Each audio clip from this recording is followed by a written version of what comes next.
What was the university admission process involved, and why did you select Point Park University? So I went through a bunch of college auditions. I went through a college audition coach.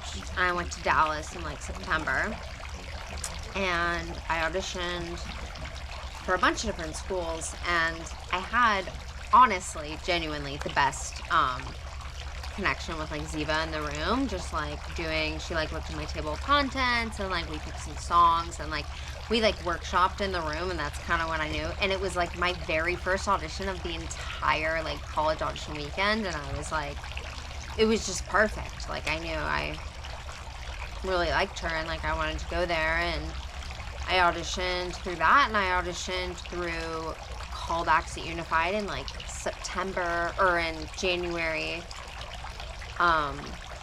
in New York.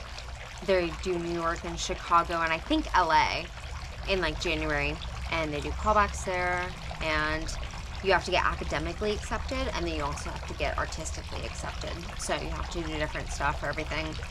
But like I went to a magnet high school where it kind of set me up for like success for like the academic aspect of it as well as the fine art aspect. Like I didn't have to do too much extra stuff to like prepare all my submission material for submitting.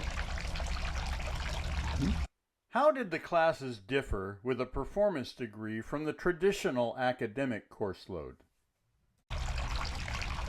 I mean, it's a lot. It's the same in the sense that like you have to memorize material, and like, but you actually have to care about it to like memorize most material. You have to care about it, like to like at some respect, like be like, oh, I really want to get a good grade and I'm gonna memorize this, or like, oh, I want to memorize this and I'm gonna, work on this material. So like it was a lot of memorizing, and like you have to be good at it and like actually care about it to memorize the material and do that like every day in class. You have to like really enjoy each piece of art that you're choosing to work on for how long, that you're working on it. You have to care about like the character and the whole story, and you need to do the subtext to everything. Like there's a lot of like research that you do that's like just helps with like character development and like knowing like the era in which something was written, and then that like interprets the whole way that you like portray a woman based on like the 1920s versus like 2020. You got to know the composer and everything that they wrote, and like maybe what happened, because the world is small, and like artistic relationships are small, and like you got to know about like what happened in their life with like whatever that like prompted them to write this, sort of thing. And so just knowing about like who's writing what and all the material, the writing, I feel like really deep diving into stuff as you would any topic, any like, chemistry, whatever. You just have to like it and like care about like getting into the nitty gritty of it, I would say, like all the nooks and crannies. How do you transform all of that research into spontaneity, which is required when you perform?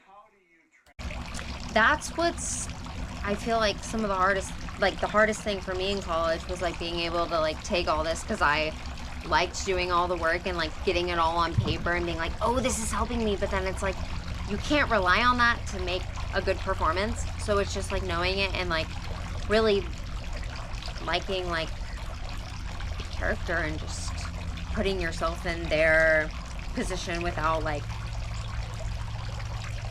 any pressure or anything, and just like showing their thing. Like it's very much like you gotta care about like who you're representing as opposed to how you're doing it. I feel like is the best way to get spontaneity for like being a role. Like you want to do that role justice. You always find like what you like about a role. So it's like for that character you're like, I'm gonna deliver this, whether I'm feeling this way.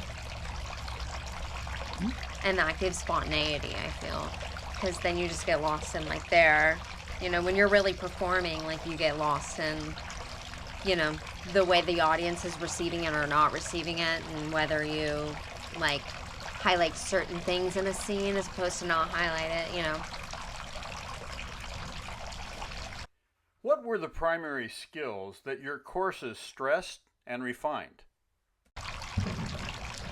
Honestly, I feel like Point Park stressed hard work. Like, they were just like, you had to work hard and you had to work a lot.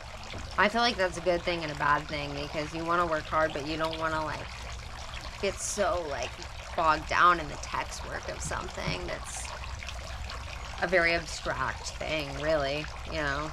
Like, you can do the text work. Checking our email. For COVID class, I'm going to say they told us, my class, that we weren't checking our email enough, and this and that. We weren't responding on our emails enough.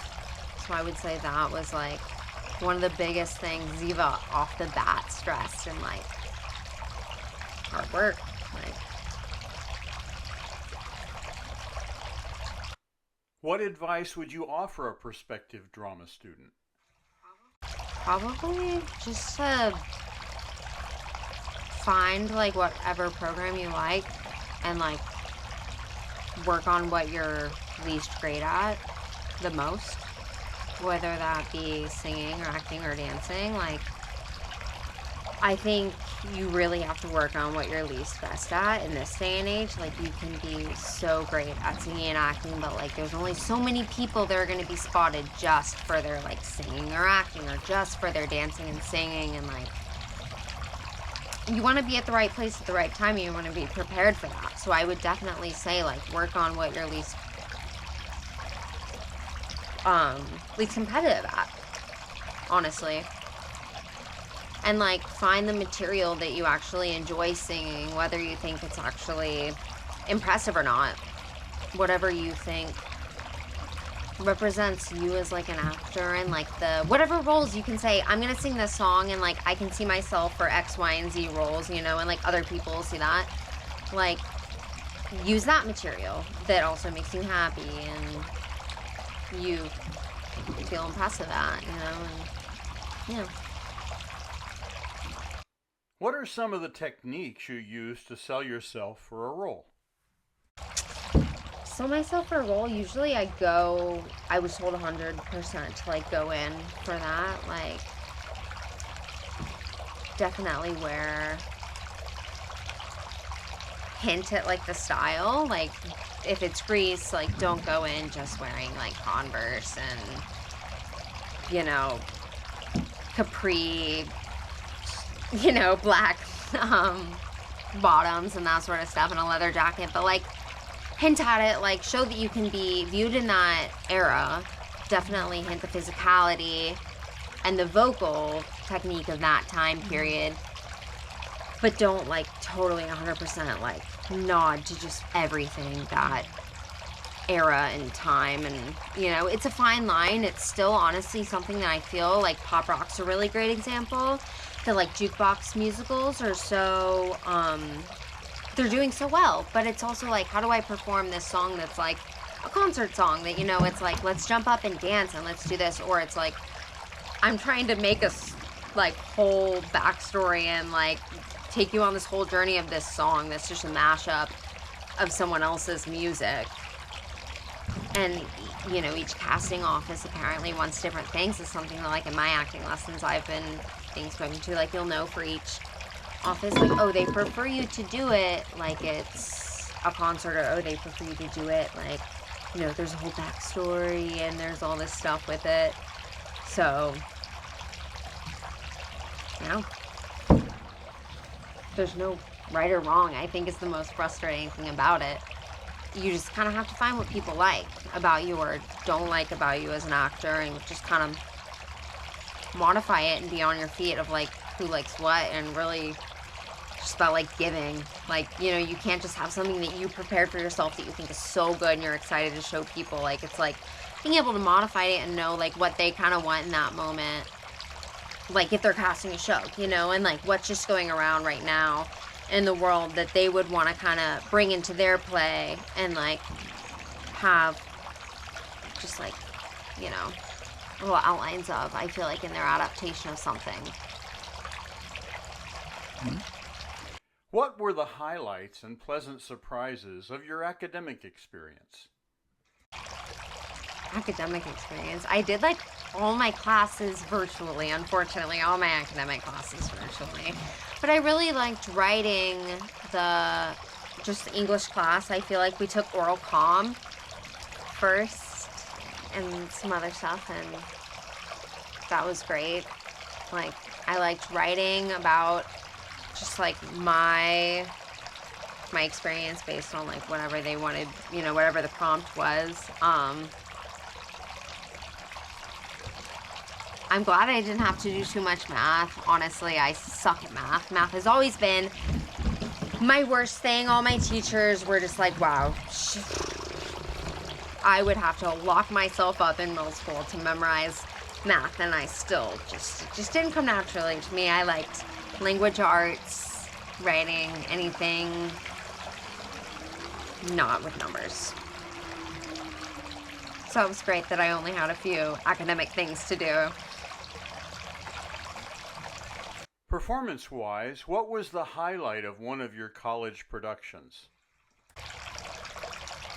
I mean, obviously it had to be Mr. Bevan's Rude. That was like my senior year. It was just really nice because I feel like the bulk of your learning comes junior year, like after you've done the basics of like learning everything and kind of making it muscle memory freshman and sophomore year, and then junior year you really get in the nitty gritty of like being able to think on your feet and work with someone. So like being able to do a show that's so much improv and is so much like just thinking on your feet with so many fun, like elaborate characters, that was just like,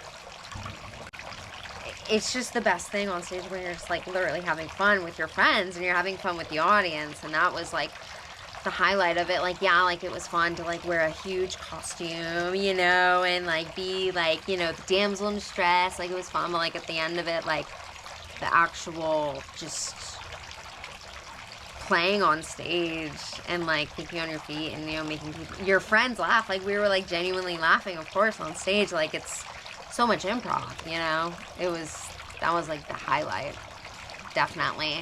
My senior year before we went and like we did our showcase and everything in New York, like that was a perfect way to end it with like so much of the conservatory, for sure.